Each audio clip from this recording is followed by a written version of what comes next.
আজ আমরা দেখব অপসারী ও অভিসারী পাতসীমানার মধ্যে পার্থক্য। এটি আছে 2 নম্বরের জন্য। 2 নম্বরের জন্য 3টি পয়েন্ট এনাফ। আমি প্রথম থেকেই বলে আসছি। 3 নম্বর দিলে 4টি পয়েন্ট লিখবে, 5 নম্বর দিলে 7টি পয়েন্ট লিখবে। যেহেতু এখানে 2 নম্বর আছে তাই জন্য আমরা 3টি পয়েন্টই লিখব। তোমরা সবাই জানো যে নিজের ভাষায় লিখলে বেশি নম্বর পাওয়া যায় বইয়ের ভাষায়, তাই হুবহু কেউ কপি করবে না। এখানে দেখো 3টি পয়েন্ট যে লেখা আছে আমি নিজের ভাষায় লিখেছি। এখানে লেখা আছে সমুদ্র তলদেশের পাতের সীমানা বরাবর যখন দুটি পাত একে অপর থেকে দূরে সরে যায় তখন তাকে অভিসারী পাত সীমানা বলা হয়, এবং তার উল্টোটা হচ্ছে অভিসারী পাত সীমানায় যখন পাত একে অপর থেকে এগিয়ে আসে তখন তাকে বলা হয় থাকে অভিসারী পাত সীমানা। তারপরে কি আছে, অভিসারী পাত সীমানার অপর নাম কি? গঠনকারী পাত সীমানা।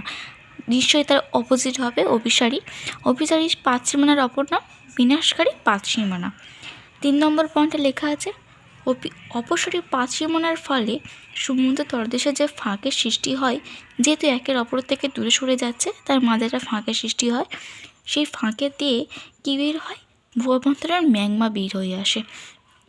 আর এর উল্টোটা কী হচ্ছে, অভিসারী পাত সীমানার যেহেতু দুটি পাত একে অপরের সংঘর্ষের ফলে একে অপরে এগিয়ে আসার ফলে সংঘর্ষ ঘটে, সেখানে কি হয়, একটা সংকীর্ণ হয়ে ভাঁজের সৃষ্টি হয়। সেই ভাঁজটাকে আমরা কি বলবো? ভঙ্গিল পর্বত। ভাঁজের মাধ্যমে তো আমাদের পর্বতের সৃষ্টি হয়, তখন তাকে আমরা কি বলবো? ভঙ্গিল পর্বতের সৃষ্টি।